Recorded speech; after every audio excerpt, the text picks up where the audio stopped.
So you were doing the female Ghostbusters with Paul Feig again, and that was a big, famous, popular movie. Did you feel some pressure going into that, or were you all pretty confident about what you were going to do? Well, it just seemed like a really fun idea, and then we got just the most bizarre backlash before anything had even, I don't even know if it was written, and people were like, "You're ruining my childhood." I'm like, I have a feeling you had a pretty tough childhood without our reboot of Ghostbusters.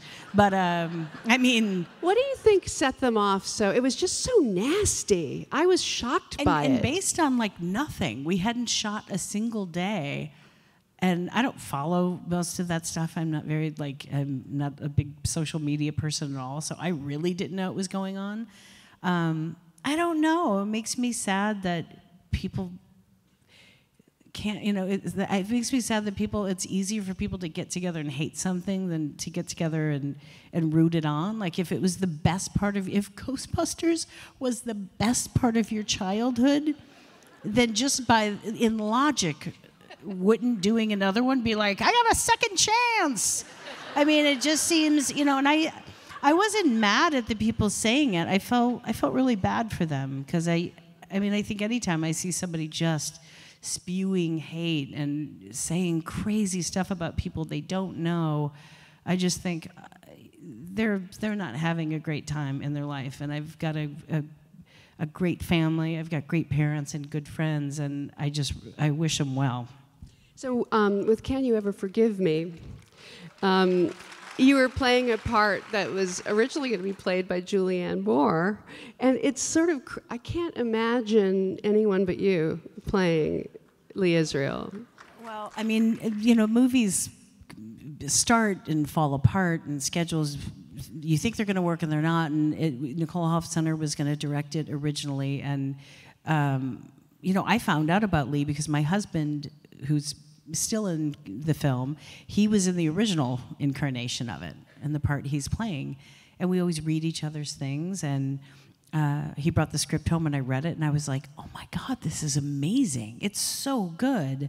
And I was so excited. And then when it turned out it wasn't happening, I just kept asking him, well, what's going on with that movie? And he's like, I don't know. It's not ours. Like, why would I have the answer? And then 3 days later, I was like, did you hear anything about that movie? And really, it's because I really wanted to see it. I was fascinated with Lee instantly, and I couldn't believe I didn't know her story. I felt, I don't know, I was like disappointed that I didn't know who she was until I read that script. And then it only snowballed from there. I could not stop thinking of her.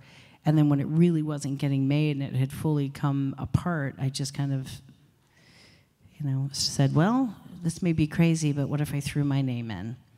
And delightfully, it all worked out. And thank God, Marielle Heller, who's just an amazing, great job. She's an amazing director. She is a force to be reckoned with. I think she should have been nominated for this. I think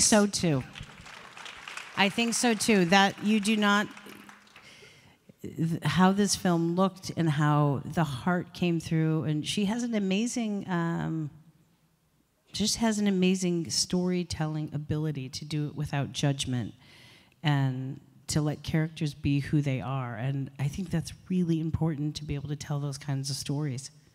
So my favorite scenes in this movie are with you and Richard E. Grant. And the two of you built this extraordinary drunken chemistry. These two lonely, sort of isolated people come together and give themselves something very special. Richard is, he's so good in it, and he's such a remarkable human. Like, he really is. Like, every day was an absolute joy to work with him on that. And we met on a Friday, and we were starting work on a Monday. And we thought, oh boy, I hope this works out, because we're starting in like 48 hours.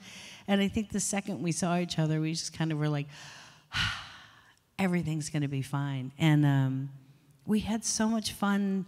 Even the heartbreaking moments of this film were fun, because he was he's so in it with you. He's 150% in at all times, and that's all you can hope for as an actor, to have somebody who's so good kind of lift you up and you know, keep that ball going back and forth. And it was just a dream to get to do it with him. And he's just incredible, and he gives Jack so much dignity and so many amazing, lovely qualities that, you know, were on the page, but I think what Richard did with them is above and beyond.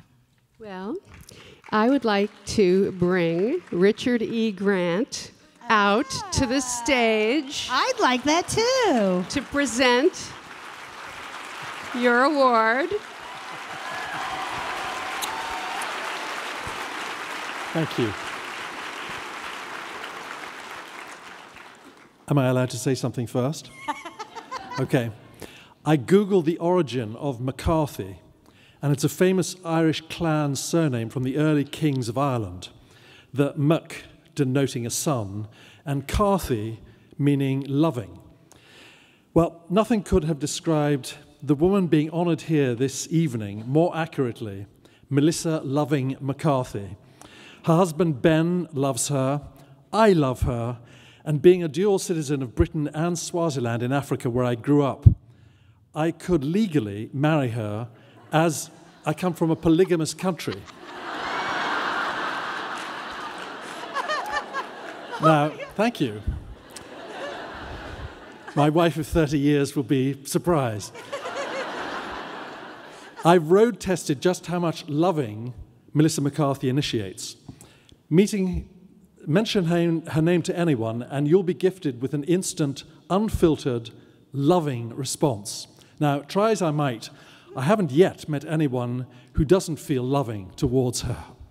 From the moment I met her 2 years ago in Manhattan, as she's just talked about, I fell under her loving spell, which is characterized by a total lack of subterfuge or unkindness. What you see is what you get. The generosity, kindness, collaboration, and huge-hearted lovingness that makes her, Melissa McCarthy, the McMac of Macs. I'm genuinely honored to be presenting her lovingly with this award tonight.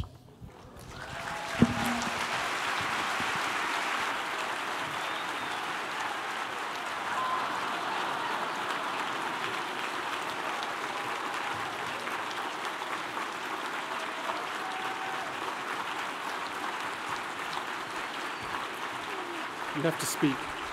Oh, thank you for that. Oh, I'm just a whisper shorter than him. Well, I want to thank everybody here tonight in the Santa Barbara International Film Festival.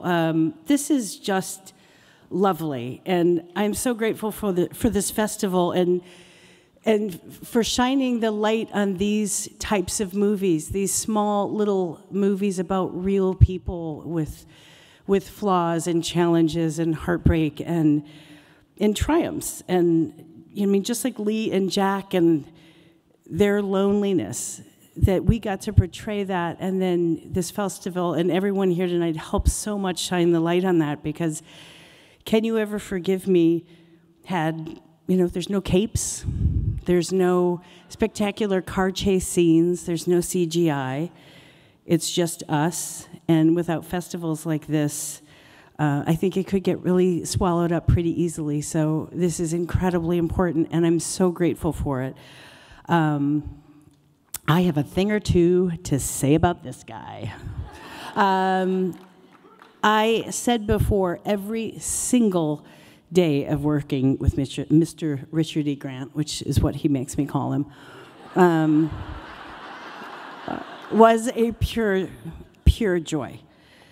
He's not just fun, he is exuberant. Oh my God. I was gonna say he's a consummate professional, but then at the same time, he plays fast and loose, and you don't know what he's gonna do, and that's, I think, part of what makes this movie work. He's such a jackass.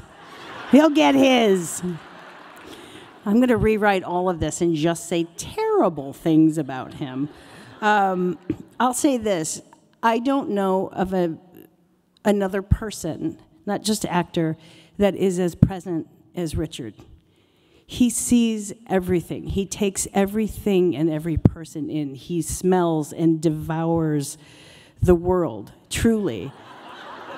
And he does really smell everything. It's fantastic. And then I think we all benefit from it because he takes this in, processes his world that he pays so much attention to, and then it gets swirled around in that crazy, lovely head and heart, and then we're the recipients of it because he pours it all back through the screen, and we get to sit and enjoy it. This is your tribute. Now, something about me. I just want to say, movies like this, like getting this, and I don't know, the odds of me being an actor are so slim. Where I'm from, I mean, the odds of it working ever are really slim. So to be here tonight and get something like this for a movie I love so much, and getting to work with Richard and getting to work with Marielle Heller, who, my God, we need her telling stories in our world. We need to show the bumps and bruises and to be reminded that none of us are perfect and that's okay. And that we can just kind of be tethered to each other because we're all in it together. And I want to share this with Lee and with Jack and all the Lees and Jacks out there that are overlooked or just simply ignored. And I just feel very, very lucky to get to be here, to be a part of this. And I want to thank you all so much.